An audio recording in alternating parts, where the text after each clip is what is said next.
Look, I need to be straight with you about something that's happening right now that could reshape the entire global security landscape. We're witnessing Europe make a massive strategic pivot that, frankly, most Americans have no clue about, and the implications for us, for our role in NATO, for everything we've built since World War II, this is enormous. I spent years working inside one of the biggest media outlets, watching how stories got twisted to fit whatever narrative the bosses wanted. I saw the truth getting buried under layers of corporate agenda and political correctness. That's why I walked away. Now I'm here, independent, telling you what's really happening without the filters. If this resonates with you, if you want the unvarnished truth about what's shaping our world, hit that like button and subscribe. And listen, I do this because I believe you deserve real information.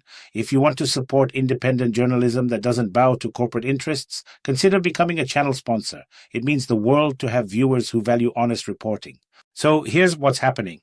Ursula von der Leyen, the president of the European Commission, just laid out the most ambitious defense strategy Europe has seen in decades. She's talking about strategic defense autonomy, people, not just buying more weapons, but building an entire industrial complex that doesn't depend on us anymore. They're calling it Readiness 2030, and they're not messing around. We're talking about 800 billion euros, that's nearly $1 trillion, already mobilized for defense spending. This includes aid to Ukraine, but here's the kicker, most of it is going toward building European defense capabilities that could operate completely independently of American support. Von der Leyen said something that should wake up every American. Without a strong industrial base, even NATO cannot function effectively. Think about what that means. Europe is essentially saying they can't rely on us anymore, and they're building the capacity to defend themselves. But here's where this gets really concerning for American interests. Europe isn't just building tanks and fighter jets. They're developing the entire ecosystem, the research and development, the supply chains, the technological innovation that we've dominated for 70 years. And they're doing this because they see Russia as an existential threat that goes way beyond Ukraine. Von der Leyen is talking about GPS jamming in the Baltic and Black Seas, cyber attacks that are hitting critical infrastructure across the continent. Putin's hybrid warfare isn't some theoretical concept anymore. It's daily reality for Europeans. Now, I want to be clear about something. I'm not here to cheer for Trump or bash him. I report facts.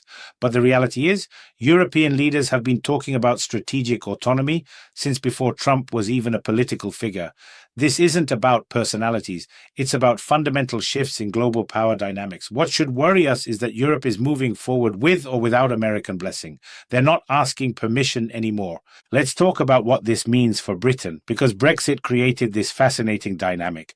The UK is stuck between its European neighbours and its Atlantic relationship with us. They're watching Europe build this defence capability and realising they need to be part of it, even outside the EU.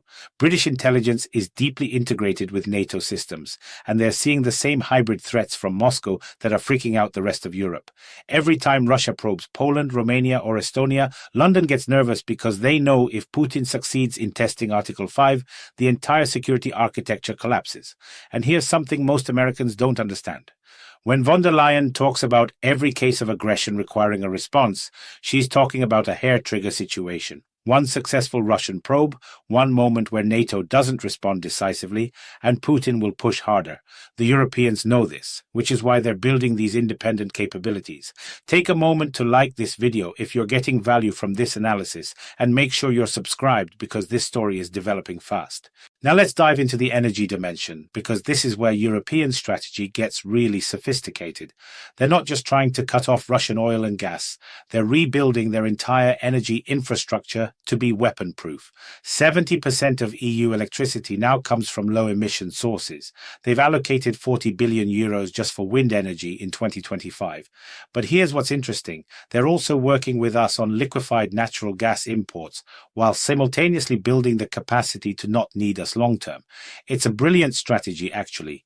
Use American LNG as a bridge fuel while building renewable capacity that makes them energy independent from everyone.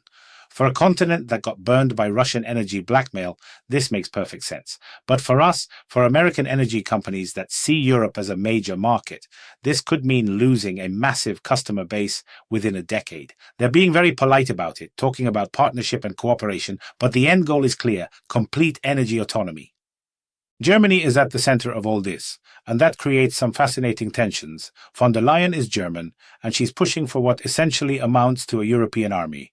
Now, they're being careful with the language, saying national governments will still control their forces, but look at the math.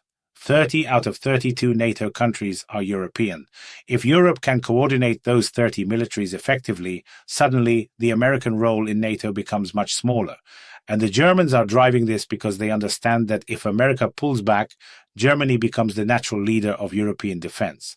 But here's where it gets complicated for Berlin. They're also trying to save their car industry from EU environmental regulations that are killing German automakers.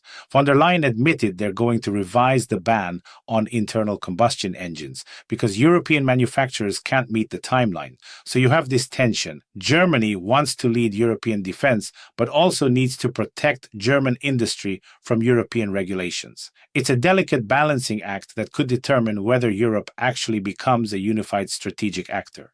The trade dimension is where this all gets really messy for American interests. Von der Leyen was very clear. The EU makes its own tariff decisions. They don't automatically follow American trade policy, especially when it comes to China and India.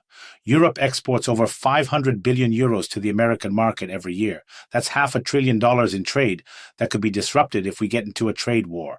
But here's what's interesting. They're more worried about losing that market than we seem to be about losing European cooperation.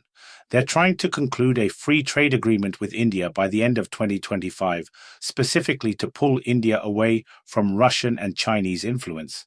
This is geopolitical chess at the highest level. While we're talking about tariffs and trade wars, Europe is building alternative partnerships that could reshape global trade flows. And the Europeans are being very strategic about sanctions on Russia. They want maximum pressure on Putin, but they also want predictability for European businesses. They're not interested in economic chaos that hurts European companies just to make a political point. Here's the big question that should keep American strategists awake at night. What happens to NATO if America steps back? And I'm not talking about Trump specifically, I'm talking about the long-term trend of American public opinion getting tired of global commitments.